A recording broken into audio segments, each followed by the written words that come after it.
kegagalan serabut-serabut otot myometrium uterus untuk berkontraksi dan memendek. Dikatakan atonia uteri apabila dalam waktu 15 detik setelah plasenta lahir dan dilakukan masas pada fundus uteri, tidak muncul kontraksi uterus. Dalam hal ini, uterus menjadi lunak dan pembuluh darah pada daerah bekas perlekatan plasenta menjadi terbuka lebar. Pada kondisi normal, setelah plasenta lahir, otot-otot rahim akan berkontraksi secara sinergis, saling bekerja sama untuk menghentikan perdarahan yang berasal dari tempat implantasi plasenta. Namun sebaliknya, pada kondisi tertentu, otot-otot rahim tersebut tidak mampu untuk berkontraksi atau timbul kontraksi yang lemah. Kondisi demikian akan menyebabkan perdarahan yang tidak berhenti dan berakibat sangat membahayakan ibu.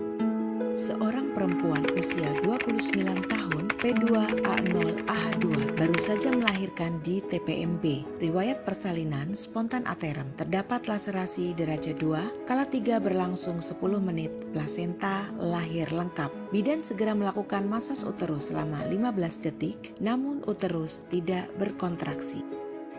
Kompresi bimanual interna atau KBI dan kompresi bimanual eksterna atau KBE merupakan tindakan untuk mengendalikan perdarahan pasca bersalin dengan mengupayakan terjadinya kontraksi uterus. Berikut adalah langkah-langkah untuk melakukan tindakan KBI dan KBE. Siapkan alat dan bahan yang akan digunakan dan pastikan tangan bersih. Segera setelah plasenta lahir, lakukan masas pada fundus uteri. Bila dalam 15 detik setelah dilakukan masas, uterus tidak berkontraksi, maka dikatakan atonia uteri. Segera lakukan kompresi bimanual interna atau KBI. Memakai sarung tangan steril, memasukkan tangan ke dalam vagina secara obstetrik.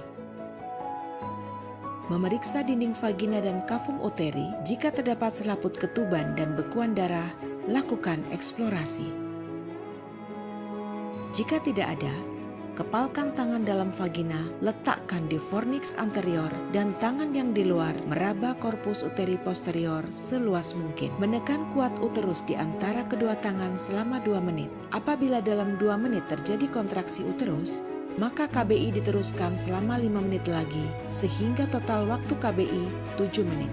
Selanjutnya, lakukan perawatan ibu kala 4. Namun jika uterus tidak juga berkontraksi dalam waktu 2 menit, tindakan selanjutnya adalah jika bidan sendiri segera meminta bantuan keluarga pasien untuk melakukan kompresi bimanual eksterna atau KBE dengan memposisikan di samping bidan lalu meletakkan kepalan tangannya di bagian suprapubik dan tangan yang lain meraba korpus uteri posterior seluas mungkin, kemudian menekan uterus di antara kedua tangan. Selanjutnya, bidan mengeluarkan tangan yang ada di dalam vagina. Beri injeksi ergometrin 0,2 mg secara intramuskuler atau mesoprostol 600 sampai dengan 1000 mikrogram per rektal. Pasang infus 2 jalur menggunakan transfusi set dengan jarum nomor 16 atau 18 dan mempersiapkan rujukan. Infus jalur 1 RL plus 20 international unit oksitosin dengan tetesan 28 sampai dengan 60 tetes per menit. Infus jalur kedua RL 12 sampai dengan 20 tetes per menit. Memakai kembali sarung tangan panjang DTT.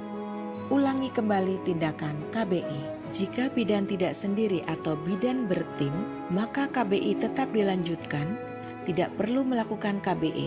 Sementara bidan yang lain memberikan injeksi ergometrin, memasang infus, dan mempersiapkan rujukan. Bila perdarahan belum berhenti, segera rujuk ke rumah sakit.